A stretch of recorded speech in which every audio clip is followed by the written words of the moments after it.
to another Fight of the Night review. This was for the Fight of the Night that took place last night at UFC 252, which was main evented by the third and final match between Stipe Miocic and Daniel Cormier for the UFC heavyweight title.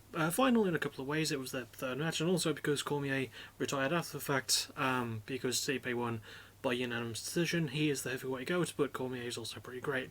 That is not the Fight of the Night, though. The Fight of the Night is actually the very first fight of the card on the early prelim card UFC Fight Pass Dubry between newcomer Kamaka III and Tony Kelley. With that in mind, the event took place at the UFC Apex in Las Vegas, Nevada, United States. I know I said I wasn't going to mention it as much anymore, but I think this is different to where it was in Fight Island, so, if there's even small changes there, I am sort of inclined in my own head to bring it up, so, yeah.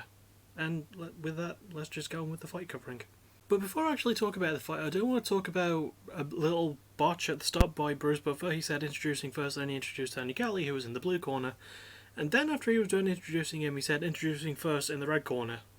No, the fighter in the red corner usually is introduced second. But thanks for coming, Bruce. You're getting old, aren't you? I feel bad. Anyway, the fight itself starts pretty interestingly. Tony goes for some really good combos. He's opening with some really nice leg kicks, and for the first couple of minutes the fight seems to mostly be Kai countering Tony's leg kicks with some decent checks, but not a lot of them. He still does get hit really badly. He mostly lands some really good left hooks to the head, and eventually, because Tony is starting to see those left hooks coming to the head, Kai does a very smart thing and switches them up to the body, and he gasses Tony a lot in round one with this combo, left to the body, right to the head. He throws some really good knees as well. Kai is in control for a lot of round one. When it starts with the feeling out even, he's still a bit more in control at that point too. And he goes in with some really good combos and lands some really good knees. And there is a moment where I think he gets a takedown in round one as well. But yeah, the round started promising for Tony, but most of it definitely went to Kai. And he showed some really good shots for a debuting fighter. He landed amazing combos, countered some really good kicks.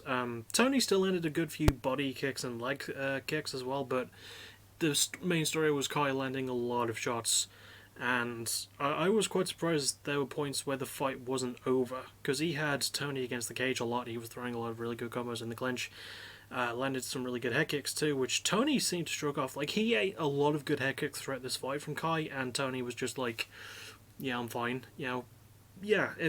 The body shots were a massive selling point for Kai, and he really dug into those, and it looked amazing. And definitely round one, I'm in favour of Kai, who, spoiler alert, did actually win the fight by unanimous decision. Round two starts, and it is very much sort of the same. Kai goes for his combos. He's setting up the really good body shots. He's throwing a couple more kicks. He throws some really good clinch knees. There is a point where he even gets a pretty good takedown. I think there's a point in round two as well where he has Tony sort of against the fence in a way, and Tony goes for a guillotine but slips and lands on his back. And Kai is looking pretty good. Tony eventually manages to get back up, and then there's a moment where there's something turns in Tony's mind, and he's just fuck this, I'm not getting punched in the face anymore. And about just over halfway through round two, actually, he starts throwing.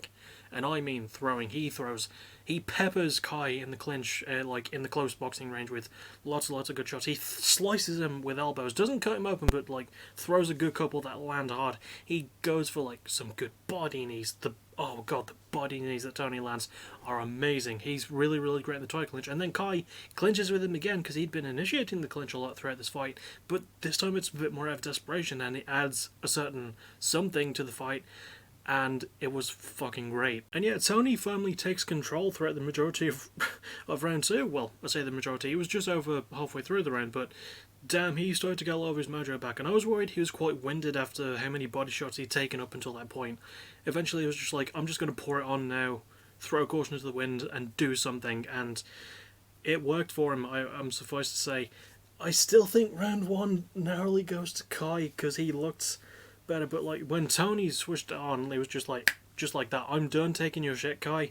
I'm gonna punch you in the face now. See how you like it. But yeah, that was it was actually kind of awesome to watch. Just Tony just deciding, no, I'm not taking the shit anymore, and just fucking going for it. And He did get caught with another takedown, I think, in round 2, but I don't really care. He had some really great moments in round 2. This was definitely where it started to feel actually like a fight of the night and not just a one-sided beatdown. And round 3, thankfully, kept that pace up. It was Tony like going in hard. Basically, what he did in round 2: stay close, go for the punches, go for the elbows, go for knees, really pull down the clinch. And this is a strategy that's working for him. He actually sort of almost has the majority of round 3 for this. I mean, there is a point where he goes for a standing guillotine, and it is countered with Kai going on top of him and staying in really good top control until eventually they get to the cage, and Tony does risk giving up his back, but he manages to get back onto his feet before Kai can do anything else, and they break apart. But there is a moment where Tony has Kai in a clinch, and he's landing some really good knees to the body. One of those, however, clips Kai's cup as it goes up to his sternum, and the fight has to be stopped at a point where it was getting extremely fun. There was about a minute and a half left of the fight by this point, but Tony accidentally hit Kai in the penis, because it happens. And in my opinion, it was the worst kind if you just clip the cup, because if it were like a full-on shot, it would be a lot easier to readjust, but just clipping it narrowly, that's often worse, and a lot of people sort of forget that it can be a lot worse than just getting straight up, It's a lot worse to just go whoosh, then you get what I mean. Also, that slapping sound, I'm sorry for that. Yeah, Kai, because he was hurt really bad, obviously, he was kicked in the cock, he does take a fair while to recover from it. And you sort of have to think to yourself, and this is something that Joe Rogan pointed out in commentary, when the fight is going at this frenetic pace, if you have this sort of lucky break in a way, if you've been poked in the eye or kicked in the groin, and you have this time to recover, how much of it do you utilise? And is Kai going to take a chance to catch his breath? Because he hadn't really had one since over the halfway point in round 2. He didn't really have a chance to catch his breath because of how much Tony was just staying on him, And I thought that was actually some pretty decent analysis from Joe Rogan, which is not a phrase I'd ever thought I'd say. I'm just kidding. But yeah, Kai does manage to actually recover really well, and it only takes a few seconds for them to just get back to beating the crap out of each other, and yeah, lots of really good fighting between the two, obviously. Tony lands some really good combos. Kai does start to actually look a bit better towards the end of round 3, so maybe the recovery from the groin shot did help him, but I mean, he still looked really good. He looked really crisp, and he landed some really good technical stuff as well against Tony, who himself was landing some really good technical stuff, and eventually Kai did sort of go back to the old combo, but for the most part it was just an actual, just let's both throw a caution to the wind and just scrap at each other to kind of fight. So yeah, it was a really great ending to a really great fight. And it was easy to see why Kai got the win, although it's a lot closer than I think people will think it will be, especially given how much round 1 was in favour of Kai. But yeah, Tony did start pulling away with it in round 2. If I were being honest with myself, I'd probably go more split decision-y. Maybe round 3 goes to Tony for me, maybe rounds 1 and 2 go to Kai. But that's just me. Once again, I'm not a professional judge. I say this in almost every review I've ever done. But yeah, the unanimous decision cards being 29-28 across all 3 really tells how close this fight was, even with that in mind. And I feel like this one could be in my top 10. At first I didn't think it was going to be, but then it just got it piled it on so much more as the fight went along, and had a really satisfying conclusion even with the groin shot. And yeah, I just really enjoyed it. Kai looked fucking great in his debut. Tony Kelley looked really good for someone who's been around the UFC for maybe a couple of years. I don't know a lot about him, but he really impressed me with this. Although one thing that did impress me was Kai's nickname being the Fighting Hawaiian. I don't know if that's his actual nickname or just what Bruce came up with on the spot, but if that is his actual nickname, that's kind of shit, if I'm being honest. I mean, well, okay, I was going to say it's better than Prime Time for Tony Kelley, because Prime Time is quite the it's quite the nickname that a fair few fighters have used, but it's still better than the Fighting Hawaiian. I'm just throwing it out there. Yeah, all in all, this was a great fight, and I didn't think it was going to be easy to find, considering it was the first one, and fights of this magnitude really aren't easy to go seeking out, but I'm really glad I was able to find it and watch it, because I have a possible top 10 contender in this one.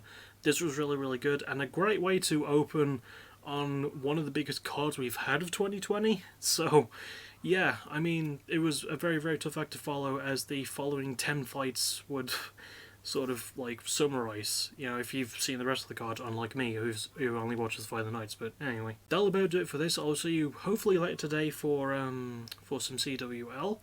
The next thing you'll see me for, I was going to say next video, will probably be backtracking. That won't be until maybe Thursday or Friday next week. But the next actual thing you'll see me for before that is on Tuesday, where I'll be doing the PPW Go Home stream for Over the Top 2, and then Friday for Over the Top 2 for the Over the Top Royal Rumble. It's going to be good. It's going to be good. And as always, excuse my nose, I had a bit of something to trap there. As always, thank you for watching. You're awesome. Bye bye.